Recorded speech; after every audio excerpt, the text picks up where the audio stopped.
Perpignan a une revanche à prendre sur l'un de ses plus proches voisins. Battu 38-20 à l'aller, les Catalans veulent conserver leur invincibilité face au rival audois. 2 matchs jusqu'ici entre les deux équipes sur la pelouse d'Aimé Giral.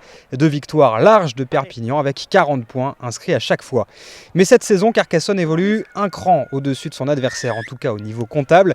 L'USC se présente face à Perpignan avec le 5e meilleur bilan à l'extérieur, 2 victoires et un match nul. Et ceux qui s'attendaient à un derby électrique vont être servis d'entrée. Le spectacle est dans le ciel en ce début de match.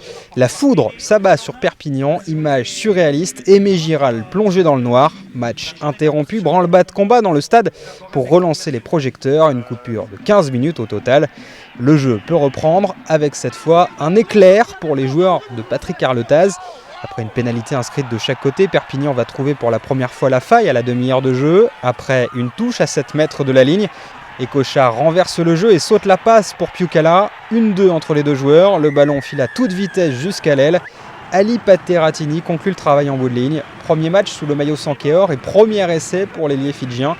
On revoit au ralenti la vista de Piucala. Un raffut, un 4 deb et une remise bien sentie pour Écochard. Il y a un surnombre en bout de ligne. L'arrière Farnou prend l'intervalle et transmet à Ratini. Et la transformation ne passe pas. 8-3 après une demi-heure de jeu pour Perpignan, c'est le score à la pause. Carcassonne obtient une pénalité sur la sirène au niveau de la médiane, mais l'Escalmel ne trouve pas les perches. L'USC a de l'envie au retour des vestiaires, mais commet beaucoup de fautes dans ce match. Trop pour inquiéter les hommes du coach Arletaz. Les joueurs s'agacent, un peu trop d'ailleurs aux yeux de l'arbitre. Ça ne plaît pas du tout à Monsieur Clavé, qui hausse le ton. Je suis pas venu ici pour faire du social.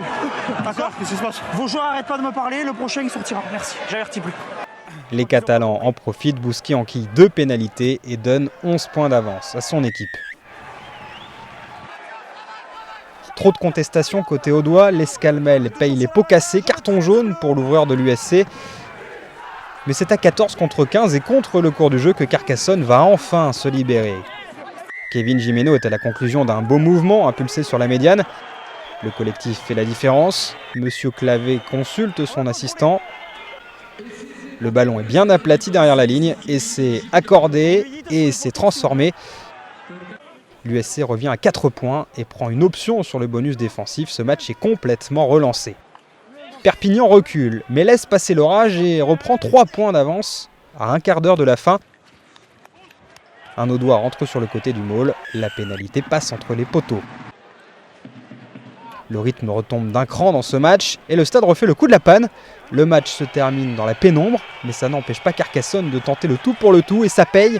Carbou empêche la libération du ballon. Pénalité en face des perches. L'Escalmel ne tremble pas et assure le bonus défensif.